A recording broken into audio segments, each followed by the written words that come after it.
നമ്മൾ അനൂബിയാസിൻ്റെ 2 വെറൈറ്റികൾ വാങ്ങിയെന്ന് പറഞ്ഞിട്ട് ഒരു വീഡിയോ തൊട്ട് മുമ്പ് അപ്ലോഡ് ചെയ്തിട്ടുണ്ടായിരുന്നു. വീഡിയോ നമ്മൾ ഇന്നലെയാണ് അപ്ലോഡ് ചെയ്തത്. പക്ഷേ നമ്മൾ ഈ ഒരു ചെടികൾ വാങ്ങിയിട്ട് ഏകദേശം 1 മാസത്തോളം ആയിട്ടുണ്ട്. ഈ കാണുന്ന 2 അനൂബിയാസ് വെറൈറ്റികളാണ് നമ്മൾ വാങ്ങിയിട്ടുള്ളത്. ആദ്യത്തെ കണ്ടെയ്നറിൽ ഇരിക്കുന്നത് അനൂബിയാസ് നാന എന്ന് പറയുന്ന വെറൈറ്റിയാണ്.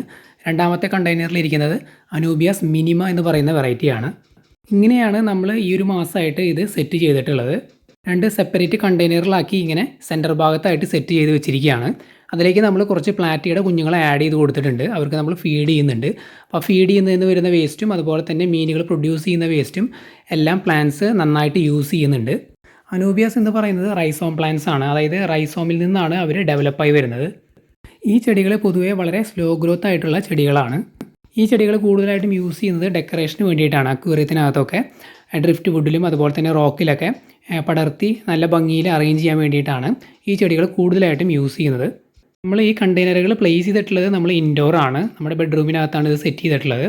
ഇത് നമ്മുടെ ജനാലയ്ക്ക് അടുത്ത് കുറച്ച് നീങ്ങിയ ഒരു ടേബിളിലാണ് സെറ്റ് ചെയ്തിട്ടുള്ളത്. ഡയറക്റ്റ് സൺലൈറ്റിലല്ല, കുറച്ച് ദൂരെയാണ് നമ്മൾ സെറ്റ് ചെയ്തിട്ടുള്ളത്. ഈ ചെടികൾക്ക് ലോ ലൈറ്റ് മതി, അല്ലെങ്കിൽ മോഡറേറ്റ് സൺലൈറ്റ് മതി നന്നായിട്ട് വളരാനായിട്ട്. അപ്പോൾ ഞാൻ നേരത്തെ പറഞ്ഞു ഏകദേശം 1 മാസത്തോളം ആയിട്ടുണ്ട് നമ്മൾ വാങ്ങിയിട്ട്. ഇതിൻ്റെ ഗ്രോത്ത് എന്ന് പറയുന്നത് സ്ലോ ആണ്, എങ്കിലും അത് വളർന്നിട്ടുണ്ട്. നമ്മൾ വാങ്ങിയ ആ ഒരു വീഡിയോ തൊട്ട് മുമ്പ് നമ്മൾ അപ്ലോഡ് ചെയ്തിട്ടുണ്ട്. അപ്പോൾ അതുമായിട്ട് നിങ്ങൾ കമ്പയർ ചെയ്ത് നോക്കുകയാണെന്നുണ്ടെങ്കിൽ ആ ഡിഫറൻസ് ക്ലിയർ ആയിട്ട് മനസ്സിലാവും. ഇപ്പോൾ ഈ അനൂബിയാസ് നാന എടുത്ത് നോക്കുകയാണെന്നുണ്ടെങ്കിൽ അതിൻ്റെ സെൻറ്ററിൽ പുതിയ ഇലകൾ ഉണ്ടായിട്ട് വരുന്നുണ്ട്.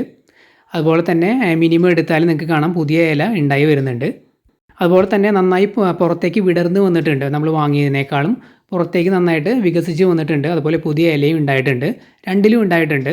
നാനയിലാണെങ്കിലും അത് പുറത്തേക്ക് കുറച്ച് വലുതായി വന്നിട്ടുണ്ട്. അതുപോലെ തന്നെ പുതിയ ഇല വളർന്ന് വരാനായിട്ട് തുടങ്ങിയിട്ടുണ്ട്. നമ്മൾ എന്തിനാണ് കുറച്ച് നാൾ ഇങ്ങനെ തന്നെ വെക്കാമെന്ന് വിചാരിച്ചതെന്ന് വെച്ച് കഴിഞ്ഞാൽ നമ്മൾ പെറ്റ് ഷോപ്പിൽ നിന്നൊക്കെ വാങ്ങിയിട്ട് വരുമ്പോൾ ഈ ചെടികൾ ചിലപ്പോൾ കുറച്ച് വീക്കായിരിക്കും. അപ്പോൾ ഒന്ന് സ്ട്രോങ് ആക്കാൻ വേണ്ടിയിട്ടാണ്, ഇതിൻ്റെ ബോഡി കാര്യങ്ങളൊക്കെ ഒന്ന് സ്ട്രോങ് ആക്കി എടുക്കാൻ വേണ്ടിയിട്ടാണ്, അല്ലെങ്കിൽ കണ്ടീഷൻ ചെയ്തെടുക്കാൻ വേണ്ടിയിട്ടാണ് നമ്മൾ ഇത്തരത്തിലൊരു കണ്ടെയ്നറിലാക്കി നമ്മളിത് പോട്ടിൽ നിന്ന് എടുത്തിട്ടൊന്നുമില്ല, അതേപോലെ തന്നെയാണ് നമ്മൾ ഈ ഒരു കണ്ടെയ്നറിനകത്ത് സെറ്റ് ചെയ്തിട്ടുള്ളത്. എന്നിട്ട് നമ്മൾ മീനുകളെ ആഡ് ചെയ്തു, ഫീഡ് ചെയ്തു. അങ്ങനെ നമ്മൾ ആവശ്യത്തിന് സൺലൈറ്റ് അടിക്കുന്ന രീതിയിൽ ബെഡ്റൂമിനകത്ത് സെറ്റ് ചെയ്ത് വെച്ചിരിക്കുകയാണ്. അപ്പോൾ ഇതിന് ആവശ്യത്തിന് സൺലൈറ്റ് കിട്ടുന്നുണ്ട്. മീനുകളുടെ ആ ഒരു വേസ്റ്റിൽ നിന്ന് ഫെർട്ടിലൈസർ വരുന്നുണ്ട്, ഫുഡിൻ്റെയൊക്കെ വേസ്റ്റ് ചെയ്യുന്ന ബാക്കി ന്യൂട്രിയൻസും കാര്യങ്ങളൊക്കെ കിട്ടുന്നുണ്ട്. അപ്പോൾ അതുകൊണ്ട് തന്നെ ഇത് നല്ല രീതിയിൽ വളർന്നു വരുന്നുണ്ട്. ഇത് ഇപ്പോൾ ഞാൻ പുറത്തേക്ക് എടുത്ത് വെച്ചതാണ്.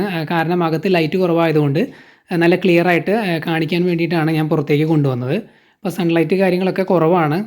നമ്മൾ കുറച്ച് ഈവനിങ് ടൈമിലാണ് ഇത് റെക്കോർഡ് ചെയ്യുന്നത്. അതുകൊണ്ട് ലൈറ്റ് കുറച്ച് കുറവാണ്, എങ്കിലും ഇൻഡോറിനേക്കാൾ കൂടുതൽ ലൈറ്റ് പുറത്തുണ്ട്. കുറച്ച് ദിവസം കഴിയുമ്പോൾ ഈ ചെടികൾ നമ്മൾ പോട്ടിൽ നിന്ന് റിമൂവ് ചെയ്യാമെന്നാണ് വിചാരിക്കുന്നത്. കാരണം എന്തുകൊണ്ടാണെന്ന് വെച്ച് കഴിഞ്ഞാൽ ഈ പോട്ട് വളരെ കൺജസ്റ്റഡ് ആണ്.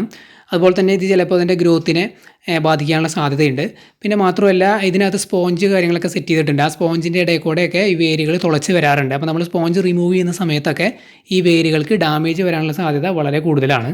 അത്തരത്തിൽ ഡാമേജ് ഒക്കെ സംഭവിക്കുകയാണെന്നുണ്ടെങ്കിൽ ഇതിൻ്റെ ഗ്രോത്തിനെ ബാധിക്കും. അതുപോലെ തന്നെ ഈ ചെടി ചിലപ്പോൾ നശിച്ചു പോകാനും സാധ്യതയുണ്ട്. അപ്പോൾ ഈ ചെടി ഒന്ന് കണ്ടീഷനായി കഴിഞ്ഞ് കഴിഞ്ഞാൽ പിന്നെ നമ്മൾ ഈ ഒരു പോട്ടിൽ നിന്ന് റിമൂവ് ചെയ്തിട്ട് ഫ്രീ ആയിട്ട് ഈ ഒരു കണ്ടെയ്നറിൽ ഇട്ട് വയ്ക്കാമെന്നാണ് വിചാരിക്കുന്നത്. എന്നിട്ട് ഇതിൻ്റെ ഗ്രോത്തും കാര്യങ്ങളൊക്കെ എത്രത്തോളം മുന്നോട്ട് പോകുന്നുണ്ട് എന്ന് മോണിറ്റർ ചെയ്യാമെന്നാണ് വിചാരിക്കുന്നത്. അനൂബിയാസ് ഇനത്തിൽപ്പെട്ട ചെടികൾ അത്ര പെട്ടെന്നൊന്നും നശിച്ചു പോകുന്ന ചെടികളല്ല, എങ്കിലും വാട്ടർ പാരാമീറ്റേഴ്സ് കാര്യങ്ങളെല്ലാം കൃത്യമായിട്ട് നമ്മൾ മെയിൻറ്റെയിൻ ചെയ്തില്ല എങ്കിൽ അത് കേടായി പോകാനുള്ള സാധ്യതയുണ്ട്. പിന്നെ നമ്മളെപ്പോഴും ചെടികൾ വളർത്തുമ്പോൾ ശ്രദ്ധിക്കേണ്ട ഒരു കാര്യം എന്താണെന്ന് വെച്ച് കഴിഞ്ഞാൽ നമ്മൾ എപ്പോഴും വാട്ടർ ചേഞ്ച് കൊടുക്കുന്നത് അത്ര നല്ലതല്ല. അതുപോലെ തന്നെ ഒരു സ്ഥലത്ത് നിന്ന് നമ്മൾ വേറൊരു സ്ഥലത്തേക്ക്, അല്ലെങ്കിൽ അതിൻ്റെ കണ്ടീഷൻ കംപ്ലീറ്റ് മാറുന്ന രീതിയിൽ, അതായത് അപ്രൂട്ട് ചെയ്തിട്ട് പിന്നെ നമ്മൾ വീണ്ടും റീപ്ലാന്റ് ചെയ്യുക, അത്തരത്തിലുള്ള കാര്യങ്ങളൊക്കെ നമ്മൾ കണ്ടിന്യൂസ് ആയിട്ട് ചെയ്യുകയാണെന്നുണ്ടെങ്കിൽ, അല്ലെങ്കിൽ ഫ്രീക്വൻ്റ് ആയിട്ടൊക്കെ ചെയ്യുകയാണെന്നുണ്ടെങ്കിൽ അത് അതിൻ്റെ ഗ്രോത്തിനെ ബാധിക്കും. അതുകൊണ്ട് നമ്മൾ ഏതെങ്കിലും ഒരു രീതിയിൽ അത് സെറ്റ് ചെയ്ത് പിന്നെ അതങ്ങനെ പെർമനൻ്റായിട്ട് ഒരു സ്ഥലത്ത് സെറ്റ് ചെയ്ത് കൊടുക്കുന്നതാണ് നല്ലത്. വെള്ളം ഒരു 50% വാട്ടർ ചേഞ്ച് അങ്ങനെയൊക്കെ ചെയ്ത് കൊടുത്തിട്ട് നമ്മൾ പെർമനൻ്റായിട്ട് ഒരു സ്ഥലത്ത്, അത്യാവശ്യം ലൈറ്റ് കിട്ടുന്ന ഒരു സ്ഥലത്ത് നമ്മൾ വെള്ളം നിറച്ച് ഒരു കണ്ടെയ്നറിലോ അക്വേറിയത്തിലോ അല്ലെങ്കിൽ ഏത് രീതിയിലാണ് നമ്മൾ സെറ്റ് ചെയ്യാൻ ഉദ്ദേശിക്കുന്നത് ആ ഒരു രീതിയിൽ നമ്മൾ പെർമനൻ്റായിട്ട് ഒരു സ്ഥലത്ത് സെറ്റ് ചെയ്ത് വയ്ക്കുന്നതാണ് നല്ലത്. അനൂബിയസ് മിനിമ എന്ന് പറയുന്നത് ഈ കാണുന്നതാണ്. ഇത് അത്യാവശ്യം വലിപ്പമുള്ള ഒരു ചെടിയാണ്. ഇതിൻ്റെ റൈസോമിനൊക്കെ നല്ല വണ്ണവും കാര്യങ്ങളൊക്കെ ഉണ്ട്. അതുപോലെ തന്നെ ഇലയുടെ സൈസ് വലുതാണ്. അതേസമയം നാനയാണ് എന്നുണ്ടെങ്കിൽ അതിൻ്റെ റൈസോമ് കുറച്ച് ചെറുതാണ്. അതുപോലെ തന്നെ ഇല വട്ടത്തിലുള്ള ഇലയാണ്, പക്ഷേ ചെറിയ സൈസിലുള്ള ഇലയാണ്. പിന്നെ അത് ഉയരം കുറഞ്ഞ ഒരു വെറൈറ്റി കൂടിയാണ് നാന എന്ന് പറയുന്നത്. ഇത് അത്യാവശ്യം ഹൈറ്റിൽ പോകുന്ന ഒരു ചെടി കൂടിയാണ്. 2 വെറൈറ്റികളും കാണാൻ നല്ല ഭംഗിയുള്ള വെറൈറ്റികളാണ്. എനിക്ക് നല്ല രീതിയിൽ ഇഷ്ടപ്പെട്ടിട്ടുണ്ട്. പിന്നെ അക്വേറിയത്തിലൊക്കെ നമുക്ക് ഡെക്കറേഷന് വേണ്ടിയിട്ട് പല രീതികളിൽ ഇതിനെ യൂസ് ചെയ്യാം. ഡ്രിഫ്റ്റ് വുഡിലാണെങ്കിലും റോക്കിലാണെങ്കിലൊക്കെ നമുക്ക് സെറ്റ് ചെയ്ത് യൂസ് ചെയ്യാം. പിന്നെ ഇതിൻ്റെ പ്രൊപ്പഗേഷൻ എന്ന് പറയുന്നത് റൈസോം കട്ട് ചെയ്തിട്ട് തന്നെയാണ് പലരും ചെയ്യുന്നത്. നമ്മൾ ജാവ ഫേണൊക്കെ മുമ്പ് ചെയ്യുന്നത് കാണിച്ചിട്ടുണ്ടായിരുന്നു. ആ സെയിം രീതിയിൽ തന്നെയാണ് അനൂബിയാസിൻ്റെ പല വെറൈറ്റികളും ചെയ്യുന്നത്. പിന്നെ ഈ ഒരു ചെടിക്ക് മോഡറേറ്റ് സൺലൈറ്റ് മതി വളരാനായിട്ട്. അതുകൊണ്ട് തന്നെ നമുക്ക് ഇൻഡോർ കുറച്ച് ഉള്ളിലേക്കൊന്നും വെച്ചാലൊന്നും യാതൊരു പ്രശ്നവും കാര്യങ്ങളും വരുന്നില്ല. അതുപോലെ തന്നെ ലൈറ്റിംഗ് ഒക്കെ ചെയ്യുന്ന സമയത്ത് ലോ ലൈറ്റ് ആണെങ്കിലും ഇതിൻ്റെ ഗ്രോത്തിനെ അത് ബാധിക്കാനൊന്നും പോകുന്നില്ല. അനൂബിയാസിൻ്റെ ഈ വെറൈറ്റികളെല്ലാം നമ്മുടെ നാട്ടിലെ പെറ്റ് ഷോപ്പുകളിൽ അല്ലെങ്കിൽ അക്വേറിയം ഷോപ്പുകളിലൊക്കെ ധാരാളമായിട്ട് അവൈലബിൾ ആണ്. അപ്പോൾ നമ്മൾ വാങ്ങിയ 2 അനൂബിയാസിൻ്റെ വെറൈറ്റികൾ നമ്മൾ പരിചയപ്പെടുത്തി. അതുപോലെ തന്നെ ഇപ്പോൾ നമ്മൾ എങ്ങനെയാണ് ഈ 2 ചെടികളും സെറ്റ് ചെയ്തിട്ട് വെച്ചിട്ടുള്ളത് എന്നുള്ളതും നമ്മൾ പറഞ്ഞിട്ടുണ്ട് ഈ വീഡിയോയിൽ. ഇനി ഭാവിയിൽ നമ്മൾ എന്താണ് ചെയ്യാൻ പോകുന്നതെന്നുള്ള കാര്യങ്ങളെല്ലാം നമ്മൾ വരും വീഡിയോകളിൽ അപ്ഡേറ്റ് ചെയ്യും.